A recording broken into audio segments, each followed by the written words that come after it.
ज्ञान रूपी हथियार के माध्यम से मैंने मोह रूपी शत्रु को मार दिया है। मारी हरि मोहना, उससे क्या हुआ?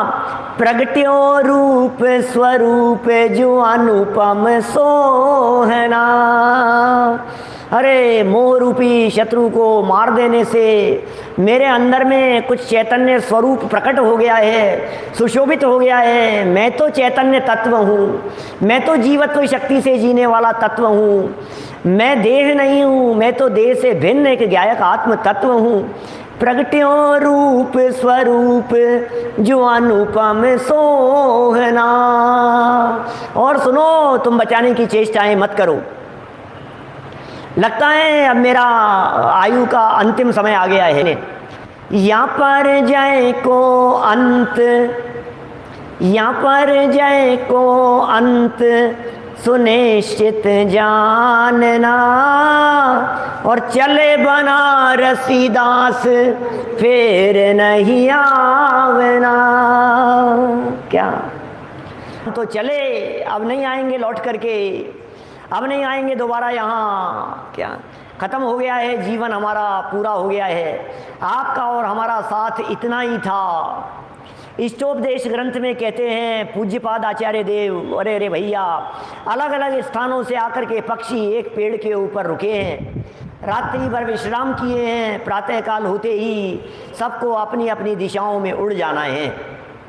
यहाँ कोई 5 मिनट पहले उड़ेगा, कोई 5 मिनट बाद में उड़ेगा।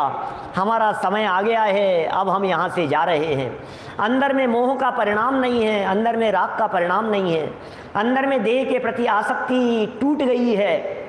शरीर रहे, जीवन और बचा रहे, हमें इस तरह का कोई विकल्प नहीं है। क्यों नहीं है? क्योंकि हमने इस पर्याय में अपना जो करने योग्य कार्य था वो कार्य कर लिया है। क्या काम था इस पर्याय में करने योग्य? क्या काम करने योग्य है? कि एक ही काम करने योग्य है, औरों के प्रति ममत्व बुद्धि टूटे चाहे न टूटे, देह के प्रति तो टूटे। क्या जीने की इच्छा नहीं है, मरने की इच्छा नहीं है, भोगों की इच्छा नहीं है, विषय कषायों की इच्छा नहीं है। एक ही इच्छा बची है, बस अंत समय तक देह देवल में विराजमान भगवान आत्मा का अवलंबन बना रहे। यही भावना है एकमात्र। मनुष्य जीवन में एक ऐसी बाढ़ आ रही है जो सारे संयोग, सारी परिस्थितियों को एकदम छीन करके ले जाएगी। सावधान हो जाओ, आ जाओ अपने में, अपने में आ जाओ, अपने में समा जाओ। फिर कोई तकलीफ नहीं है, फिर कोई कष्ट नहीं है, फिर कोई परेशानियां नहीं है। अरे जो अपने घर में आ जाते हैं वे सुरक्षित हो जाते हैं। मैं निश्चय से सुख सत्ता चैतन्य आदि प्राणों से जीता हूँ, निश्चय से मैं अनादि अनंत हूँ। ये बातें आपको याद आएगी। दुनिया की कोई ताकत मुझे मारने में समर्थ नहीं है। ये कोरोना हो जाएगा तब भी आपको ये बात याद आएगी, आपको ये बातें याद आएगी। निश्चय से तो मैं निश्चय से शुद्ध प्राणों से जीता हूँ, लेकिन व्यवहार से भी आयु प्राण से जीता हूँ। मरा कब हूँ मैं तो मरता ही नहीं हूँ। ये शांति प्रदान करेगी ये बातें। समझ में आ रही है बात? मौत कभी भी आए, आप उसके लिए यदि हमेशा तैयार हैं। कहने का मतलब ये है, दिन हो या रात हो, यदि आपके हृदय में, आपके भावों में, आपके परिणामों में, आपके विचारों में यदि पंच परमेष्टि का स्मरण है, नमोकार मंत्र का स्मरण है, अरहंत सिद्ध आचार्य उपाध्याय साधु उन पंच परमेष्टियों ने क्या मार्ग बतलाया है, क्या वस्तु स्वरूप बतलाया है, यदि वो बातें आपके दिलो दिमाग में 24 घंटे यदि घूमती है, तो फिर हम ये कहते हैं कि मौत कभी भी आ जाए, देहांत के समय में तुमको न भूल जाऊं। मरते समय याद रखने की बात है। मरते समय याद आएंगे। जिनका जीवन धर्म में बीतता है उनका मरण समाधि से होता है, जिनका जीवन धर्ममय नहीं होता है उनका मरण भी समाधिमय नहीं होता है। अंत समय में करना चाहेंगे तो कुछ नहीं होगा। ये अंत समय में करने की चीज नहीं है, ये तो लाइफ टाइम करने की चीज है। आपको पहले से तैयारी रखनी पड़ेगी, शुरू से तैयारी रखनी पड़ेगी। लास्ट बॉल का इंतजार करोगे तो कुछ नहीं होगा। और मनुष्य जन्म में सबसे बड़ा माइनस पॉइंट ये है कि इसमें ओवर कब पूरे हो जाए पता नहीं लगता। क्या इसमें गिनती नहीं है, इसमें काउंटिंग अपने सामने नहीं आती है, इसमें पता ही नहीं लगता है। मैं को कछु भय नारे, हमें कोई डर नहीं है, हमें मौत का डर नहीं है। मौत का डर उनको नहीं होता है जिन्होंने करने योग्य काम कर लिया है। ये जो मौत वाला जो फाइनल एग्जाम है ये पता नहीं कब हो जाए। तो उस एग्जाम के लिए तैयारी कब रखनी है? ये कह रहे हैं यहाँ पर, मैं भावना ये भाऊं, भावना हमारी ये है कि देहांत के समय में नहीं भूलूं, और देहांत के समय में नहीं भूलूं उसके लिए क्या है, लाइफ टाइम याद रखो, हर समय याद रखो। हमें इसके अलावा कुछ और नहीं सूझता है।